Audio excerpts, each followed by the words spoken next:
মুহররম শব্দের অর্থই হলো সম্মানিত। সহজ করে বলতে চাইলে বলতে পারি রমজানের পরে সবচেয়ে শ্রেষ্ঠ মাস হলো এই মুহররম মাস।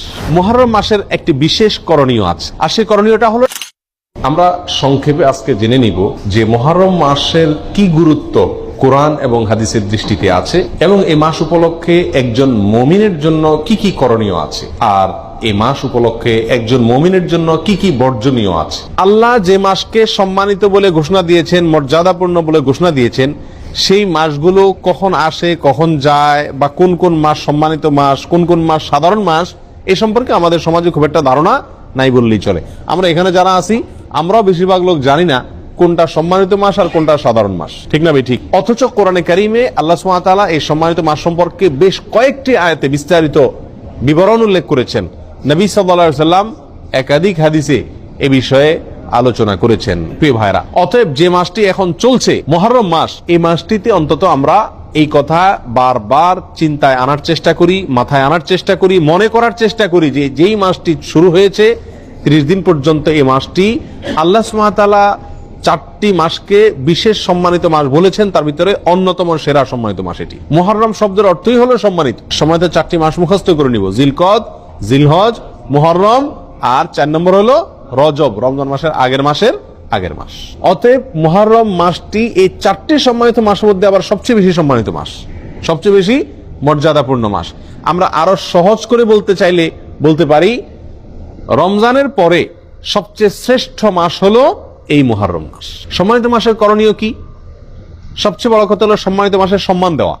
সম্মানিত মাসের কি দেওয়া? সম্মানী মানুষকে যেরকম সম্মান দিতে হয়, আল্লাহ যেহেতু এই মাসকে সম্মানিত ঘোষণা করে দিয়েছেন, অতএব এই মাসকে সম্মান দেওয়া। এই মাসকে সম্মান আমরা কিভাবে দেব? নেক কাজ, ভালো কাজ, পাঁচ ওয়াক্ত সালাত ইত্যাদি, এগুলোকে সময় মতো আদায় করব। অন্য মাসে যদি একটু গাফলতি করি, এই মাসে গাফলতি করব না। এই কথা মাথায় রেখে যে এটা সাধারণ মাস না, এটা কি মাস? সম্মানিত মাস। মুহররম মাসের একটি বিশেষ করণীয় আছে, আর সেই করণীয়টা হলো এই মাসে বেশি বেশি নফল রোজা রাখা, নফল সিয়াম রাখা। নবী সাল্লাল্লাহু আলাইহি সাল্লাম সহিহ মুসলিমের হাদিসে আসছে, তিনি ইরশাদ করেছেন, আফদালুস সিয়ামি বা'দা রমাদান শাহরুল্লাহিল মুহররম। রমজানের পরে সবচেয়ে উত্তম রোজা হলো আল্লাহর মাস মুহররম মাসের রোজা। অতএব এই মাসের করণীয় হলো বেশি বেশি নফল রোজা রাখা। রমজানের পরে সবচেয়ে উত্তম নফল রোজার জন্য উত্তম মাস হলো এই মাস। নফল রোজার শ্রেষ্ঠ মাস মুহররম মাস।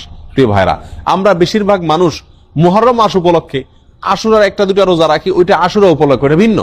মুহররম হিসাবে এই মাসে নবী সাল্লাল্লাহু আলাইহি সাল্লাম রোজা রাখার গুরুত্ব বর্ণনা করেছেন। রমজানের পরে সবচেয়ে বেশি রোজার জন্য গুরুত্বপূর্ণ মাস হিসেবে অভিহিত করেছেন।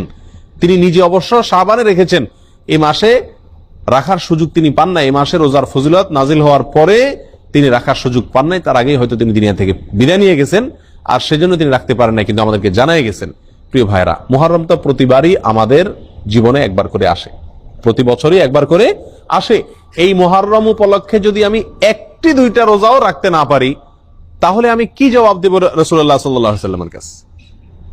কথা বুঝে আসছে?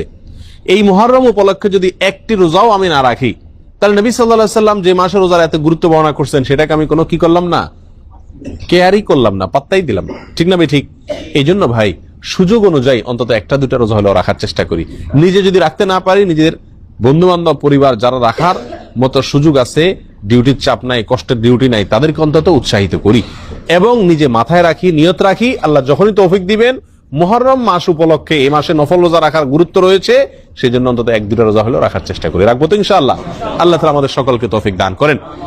প্রিয় ভাইরা, এই হলো মুহররম মাস উপলক্ষে করণীয়। একমাত্র করণীয় হলো এই মাসে বেশি বেশি নফল রোজা রাখা, আর সম্মানিত মাস হিসেবে গুনাহের কাজ কম করা, নেকির কাজ ভালো করে বেশি করে করার চেষ্টা করা, যুদ্ধ বিগ্রহ না করা।